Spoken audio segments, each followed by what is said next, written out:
Hello les amis, aujourd'hui on se retrouve sur Biville. Donc l'objectif d'aujourd'hui c'est à peu près 15 km. On va donc partir du calvaire des dunes de Biville. On va traverser on va suivre le GR 223.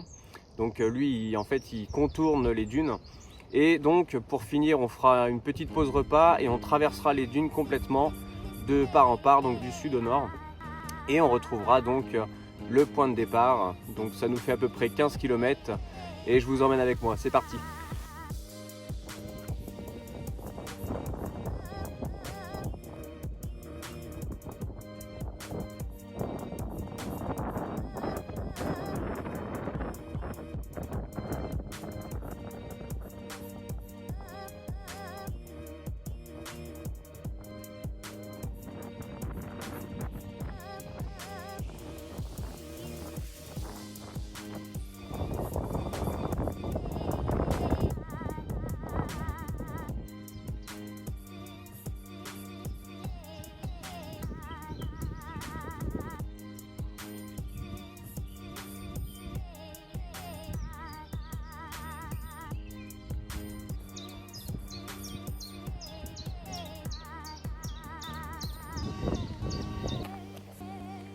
Bon, alors je suis pas perdu parce que j'entends l'eau. Je sais pas si vous allez pouvoir l'entendre d'ici.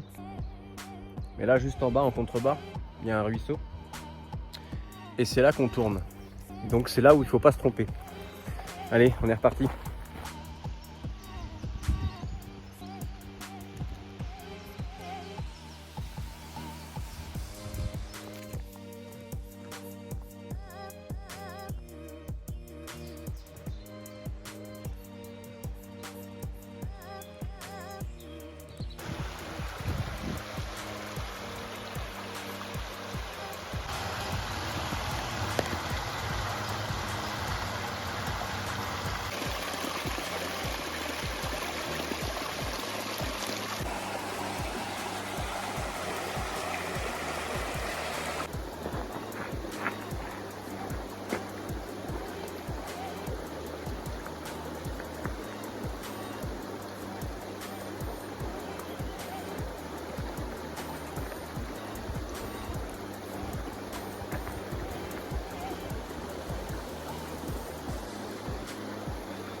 Voilà, petit repas effectué. Donc on est reparti pour la route, pour reprendre la route.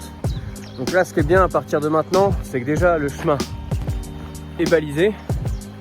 Et vous voyez derrière moi, il y a tout un cours d'eau. Donc en fait, il faut suivre ce cours d'eau jusqu'à qu'il se déporte en fait. Et à partir du moment où il se déporte, vous allez voir, il va y avoir un chemin à droite pour aller directement dans les dunes. Mais on filmera ça tout à l'heure. Voilà, allez, bonne marche et à tout de suite.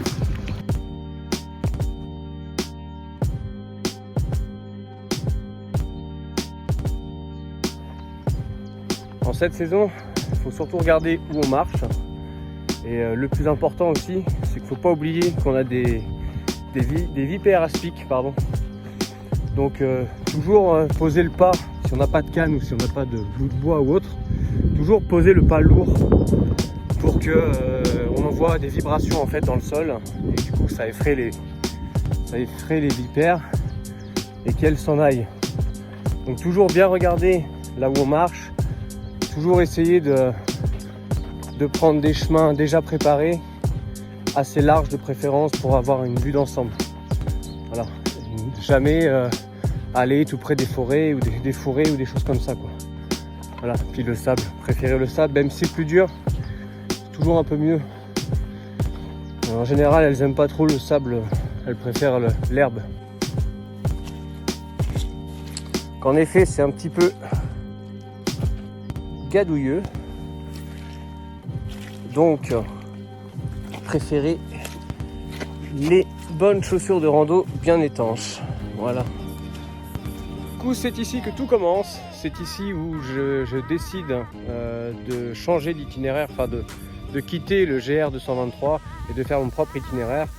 Donc, du coup, je vous conseille grandement d'ouvrir l'application et de suivre l'application qui vous emmènera donc ici où il y a la première intersection juste après le chemin de boue, et je vous propose d'aller à droite pour suivre le chemin et donc qui nous amènera directement sur la côte. Si vous prenez donc à gauche, qui vous amènera sur des maisons et ça vous rallongera encore le parcours. Donc moi je vous propose à droite. On va suivre le chemin. Encore une fois, je vais vous filmer tout ça pour que vous puissiez voir à peu près où est-ce que je passe.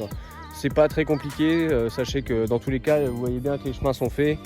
Donc voilà, il n'y a plus qu'à suivre. On va passer à un cours d'eau, on va s'arrêter, boire un café et on va repartir.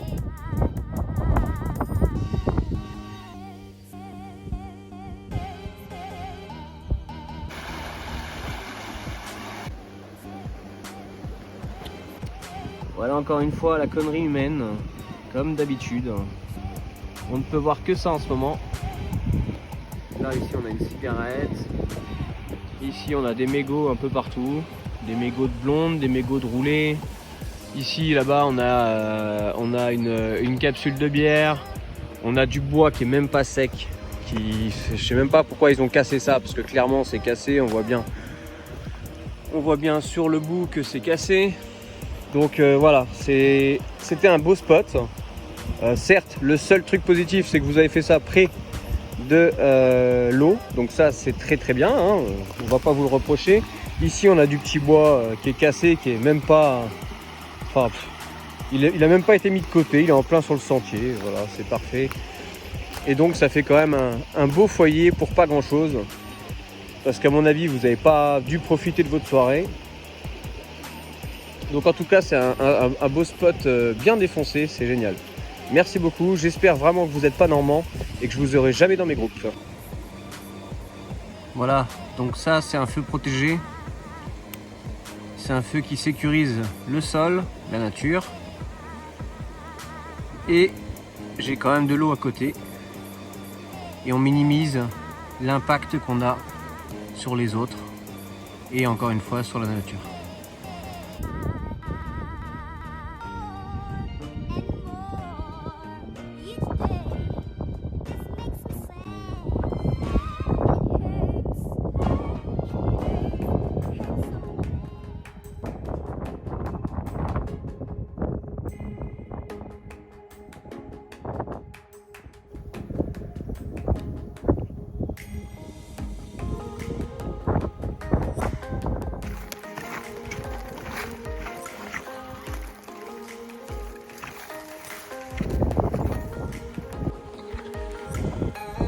Bon bah les amis, on va être obligé de redescendre légèrement parce que certains le savent, mais j'avais complètement oublié, il y a un camp de naturistes dans les dunes et je suis tombé sur 4 ou 5 personnages. Donc pour éviter de déranger, je suis redescendu sur le sentier classique. Il est possible que je remonte par la plage. Je pense que de toute façon là il n'y a plus rien pour se cacher, donc je pense qu'ils sont plus là. En tout cas, si vous voulez pas déranger ou être dérangé, je vous conseille de soit prendre par la plage, soit prendre du côté des chars, c'est-à-dire sur la droite. Voici donc le dernier effort de la randonnée, le calvaire des dunes qu'on voit tout en haut. J'en ai un petit peu chié, surtout au début du parcours, enfin la moitié du parcours, dans les dunes principalement, où ça monte, ça descend, ça monte, ça descend, et le problème en plus c'est dans le sable, ça ça tire beaucoup sur les pattes. J'ai pas trop mal aux jambes, j'ai pas trop mal aux pieds, c'est surtout aux bretelles. Le sac à dos commence à se faire lourd. Enfin, il y a une bière en moins et un saucisson. Voilà. Bon, allez, c'est parti pour l'ascension, on se retrouve en haut.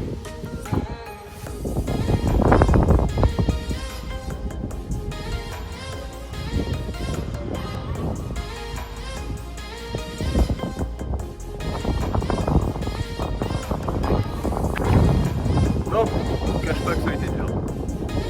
Je ne cache pas que ça fait mal au mollet. Dans le sable, c'est une horreur. Enfin, c'est une horreur. Non, ça va, c'est pas une pluie non plus, mais je pense que dans l'ascension, c'était plus les mollets. Maintenant que je suis arrivé, ça va mieux. C'est vraiment les épaules au niveau du sac à dos. Donc, pardon. Mais on crache le poumon, hein, évidemment.